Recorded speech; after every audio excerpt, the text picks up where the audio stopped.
Unsure of your dream? Study abroad destination? Clear your doubts. Videsh Consult. Call 9676502888. అగ్రకులాలు ఉన్నాయా? అగ్రకులాలే ఉన్నాయి. ఏం చేస్తున్నాయి ప్రభుత్వాలు, పోలీసులు? ఆ టైం ప్రభుత్వం ఎవరి చేతిలో ఉంది? ప్రభుత్వాలు మా చేతిలో ఉంటే దాని తమాషా వేరే ఉండేది. ప్రభుత్వాలు మా చేతిలో ఏం లేవే. మేము కేవలం ఓటర్లుగా ఉన్నాం కాబట్టి మేము నిస్సహాయులం. మంత్రివర్గంలో ఉన్నారు, ప్రజాప్రతినిధులుగా ఉన్నారు, వాళ్ళకి వాయిస్ లేదా అందులో? లేదు. అంటే చాలామందికి నాకొక్కరికి దక్కితే చాలు మంత్రి పదవి, వీళ్ళు ఉంటేంది పోతేంది నాకేంది అనేటువంటి మనస్తత్వం ఉన్నటువంటి వాళ్ళకు మాత్రమే మంత్రి పదవులు ఇవ్వగలుగుతారు. వాళ్ళు పోరాటాలు చేయలేదా? నేనేమంటున్నాను, కొండా లక్ష్మణ్ బాపూజీ గారు ఉన్నారు, ఆయన కూడా మంత్రి పదవి ఇచ్చారు. కానీ మంత్రి పదవిని ఇసిరి అవతల కొట్టి ఈ తెలంగాణ రాష్ట్రం ఏర్పడాలి, ఈ తెలంగాణ రాష్ట్రంలో బీసీల బతుకులు మారాలని కొట్లాడి మంత్రి పదవిని అవతలకి ఇసిరిగొట్టినటువంటి కొండా లక్ష్మణ్ బాపూజీ లాంటి వాళ్ళకి ఇచ్చే దమ్ముందా?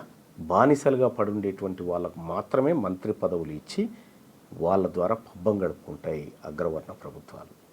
ఇప్పుడున్నటువంటి కాంగ్రెస్ ప్రభుత్వంలో ఉన్నటువంటి బీసీ మంత్రులు కూడా అదే పరిస్థితిలో ఉన్నారా? అదే పరిస్థితిలో ఉన్నారా లేదా అనేది ఇంకొక ఏడాదిలో తేలుతుంది. కులగణన 42% ఇంప్లిమెంటేషన్ విషయంలో వాళ్ళు ఎలాంటి స్టెప్స్ తీసుకుంటారనేది అప్పుడు తెలుస్తుంది వాళ్ళకి. చిత్తశుద్ధి లేదా? చిత్తశుద్ధి ఉండాలని చెప్తా ఉన్నాం.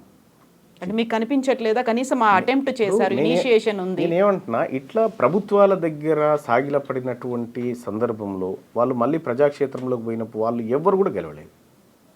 అంటే అల్టిమేట్గా ప్రజలు నిన్ను నమ్మాలి, నీ వైపు ఉన్నప్పుడు మాత్రమే నువ్వు ఏ హోదాలో ఉన్నా. నిజంగా ప్రజలు నీ వైపు ఉంటే నీకు మంత్రి పదవి ఉండదు ఫస్ట్. అదేం లాజిక్? అంతే కదా, నువ్వు వాళ్ళ వైపు ఉండాలి. మీ వాయిస్ని అక్కడ ప్రభుత్వంలో వినిపిస్తున్నారు అనేది లేదా? అక్కడ కాదా, జరగట్లేదా? ఎవరు నా వాయిస్నా? మీ అంటే అందరి వాయిస్ని ఇప్పుడు ఎవరి కోసం అయితే పోరాడుతున్నారో ప్రతినిధులుగా. ఒకటి ఏంటంటే, మంత్రి పదవి అనేది ముఖ్యమంత్రి విశ్వాసం ఉన్నన్ని రోజులు మాత్రమే ఉండగలిగినటువంటి పదవి. ముఖ్యమంత్రికి విశ్వాసంగా ఉండాలంటే బీసీల మాట మాట్లాడితే విశ్వాసంగా ఉంటాడా? పార్టీ తీసుకున్న లైనే అది. పార్టీ తీసుకున్నటువంటి లైన్ నువ్వు ఆల్రెడీ చెడగొట్టి పెట్టినావు. ఇక్కడ తెలీదా అధిష్టానానికి?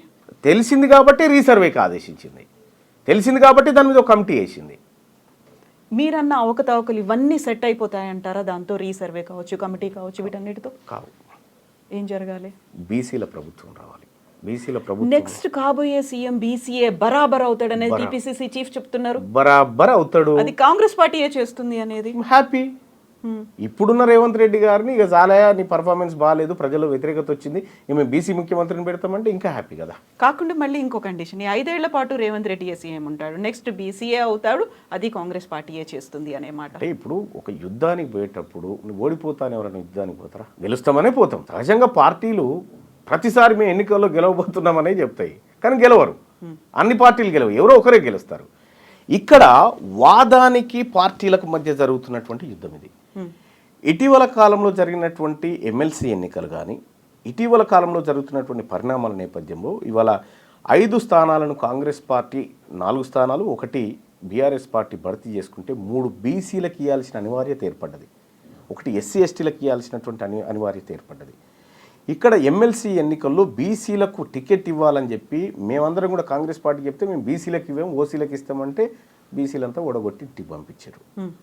సో ఇవాళ ప్రభుత్వం రాష్ట్రంలో మారుతున్న పరిణామాలకు అనుగుణంగా ప్రభుత్వం పార్టీల విధానాలు కూడా మారుతూ ఉన్నాయి. అనివార్యమనే పరిస్థితి. అనివార్యంగానే లేకపోతే ఇప్పుడు ఈ బీసీ వాదము, ఈ ఉద్యమాలు ఇవన్నీ లేకపోతే వీళ్ళకి ఎందుకు ఇస్తారండి? అవి తీసుకుపోవడానికి వేరే వాళ్ళు ఉంటుండే. కానీ ఇలా తప్పనిసరి పరిస్థితుల్లో ఈ వర్గాలకు ఇవ్వాల్సినటువంటి అనివార్యతను ఈ రాష్ట్రంలో క్రియేట్ చేయగలిగినాం. అంటే సాటిస్ఫాక్షన్ ఎక్కడికి లేదు. ఇప్పుడు మండల్లో 40 మంది ఎమ్మెల్సీలు ఉన్నారు. 40 మందిలో 29 మంది అప్పర్ కాస్ట్, 29 మంది, ఒక 9 మంది ఏమో బీసీలు ఉన్నారు, ఒకరు ఎస్సీ, ఒకరు ఎస్టీ ఉంది. ఇప్పుడు 29 మందిలోంచి ఒక 3 బీసీలు వచ్చినారు, 2 ఎస్సీ ఎస్టీ వచ్చినారు. అంటే కొంత కోటా భర్తీ అవుతా ఉంది. ఒక్క ఎమ్మెల్సీలే రెడ్లు 16 మంది ఉన్నారు. వాళ్ళు ఉండాలి, వాళ్ళకు వాస్తవానికి రావాల్సింది ఒకటే ఎమ్మెల్సీ రావాలి. వాళ్ళు 16 ఉన్నాయి. ఇక్కడ ఇంకొక లాజిక్ ఏంటంటే మీరు చెప్పినట్టుగా రిజర్వేషన్ల కోసం పోరాటం జరిగింది, లేకుంటే ఉద్యోగ అవకాశాల కోసం పోరాటం జరిగింది. రాజకీయంగా ఎస్ నేను ఎమ్మెల్యే అవ్వాలి, నేను ఎంపీ అవ్వాలి, ఎమ్మెల్సీ అవ్వాలి అనేటువంటి ఆ ఉత్సాహం అనేది ఇన్నర్గా మనకు కూడా రావాల్సినటువంటి అవసరం ఉంది. అలాంటి నాయకులని డెవలప్ చేసుకోగలిగాయా కుల సంఘాలు, జరిగినటువంటి పోరాటాలు? అది కదా మిస్ అయింది ఇంతకాలం. ఎస్, మంచి క్వశ్చన్ అండి. దాదాపుగా ఇది ఎవరైనా అడుగుతారేమో అని చూస్తూ ఉన్నా కానీ బీసీలలో నాయకత్వ లోపం ఉంది అనే మాట తప్పు. వాళ్ళకు అవకాశాలు అంటే ఎలక్షన్ అంటే బీఫామ్ అనుకుంటారు ప్రజలు. బీఫామ్ కాదు ఎలక్షన్ అంటే, బీఫామ్ కాదు ఎలక్షన్ అంటే ఎక్కువ మంది ప్రజల అభిప్రాయాన్ని నీ వైపు తిప్పుకోవడం. అయితే బీఫామ్లు ఉంటేనే ఎలక్షన్లో పాల్గొనాలనేటువంటి ఒక భ్రమను ఈ ప్రజల్లో కల్పించినాయి కాబట్టి రాజకీయ పార్టీలు ఆ బీఫామ్లు ఇచ్చేది వాళ్ళే, తీసుకునేది వాళ్ళే కాబట్టి మనకు రావు అనేటువంటి భావనలో ఈ నాయకత్వాలు ఇవి కూడా బయటికి రాలే. ఇవాళ ప్రసన్న హరికృష్ణ ఇక్కడ కరీంనగర్ నుంచి పోటీ చేసినాడు. ఈ పార్టీలు బీఫామ్ ఇయ్యలే, కానీ 60,000 ఓట్లు సంపాదించగలిగినాడు. నేను ఇండిపెండెంట్ క్యాండిడేట్గా వరంగల్, నల్గొండ, ఖమ్మం పట్టభద్రుల ఎమ్మెల్సీ ఎన్నికల్లో పోటీ చేసినప్పుడు బీఫామ్లు తీసుకున్న వాళ్ళ పేర్లు ఫస్ట్ వరుసలో ఉంటాయి, పైన 1, 2, 3 అట్లా సీరియల్లో వస్తుంది. 73 మంది పోటీ చేస్తే నాది 39వ సీరియల్ నెంబర్. ఇంత పెద్దగా ఉంటుంది బ్యాలెట్ పేపర్. వెతుక్కోవాలి, అందులో వెతుక్కొని వచ్చి మరీ 1,00,000 ఓట్లు వేసిపోయినారు నాకు జనం. అంటే నేను ప్రజా అభిప్రాయాన్ని గెలుచుకోగలుగుతా ఉన్నా, బీఫామ్లను కాదు. అంటే అన్నిసార్లు బీఫామ్లు పనిచేయి, ప్రజలు మేల్కున్నారంటే బీఫామ్ల పని అయిపోతుంది. మీరు ఇప్పుడు చెప్పిన దీన్ని బట్టి తద్వారా ఇక్కడ కంక్లూజన్ చేస్తా. బీసీ నాయకత్వం లేక కాదు, బీసీలలో అనేక మంది నాయకులు ఉన్నారు. ఆపర్చునిటీస్ కోసం ఎదురు చూసి ఊకున్న నాయకులు ఉన్నారు.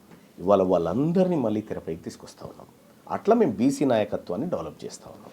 ఆపర్చునిటీస్ దొరకలేదు, ఇండిపెండెంట్గా పోటీ చేయొచ్చు కదా, వాళ్ళంతట వాళ్ళగా అవేర్నెస్ ఉంది అంటే మీరు చెప్పినట్టుగా బీఫామ్ కాదు గెలుపొందడం అనుకున్నప్పుడు బీఫామ్ పార్టీలో ఇవ్వాలని ఏముంది? మీరు కంటెస్ట్ చేశారు. ఇప్పుడు మీరు చెప్పినటువంటి ఎగ్జాంపుల్ గతంకి ఇప్పటికీ ఒక తేడా చూడండి.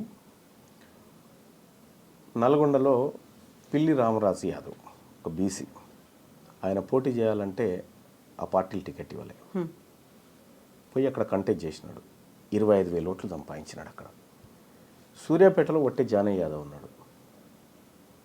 ఈ పార్టీలు ఆయన బహిష్కరిస్తే ఆయన పోయి అక్కడ కంటెస్ట్ చేసి 20,000 ఓట్లు సంపాదించినాడు. అక్కడ నీలం మధు ఉన్నాడు, ఆయనకు టికెట్ తిరస్కరిస్తే ఆయన పోయి పోటీ చేస్తే 40,000 ఓట్లు సంపాదించినాడు. వీళ్ళంతా ఎవరు కంటెస్ట్ చేస్తున్న వాళ్ళే కదా. ఇట్లా కొన్ని వందల మంది ఉన్నారు. అయితే ఇక్కడే ఇంకొకటి ఏంటంటే ఇండిపెండెంట్ క్యాండిడేట్లని పార్టీలే కావాలని అక్కడ పెడతాయి అనేది, ఓట్లు చీలడానికో వ్యతిరేక ఓట్లు మా వైపు రావడానికనో ఆ కాన్సెప్ట్ అనే దాంతోనే ఇలాంటి క్యాండిడేట్లు ఉన్నారు. అది తప్పు, అది ఒకప్పుడు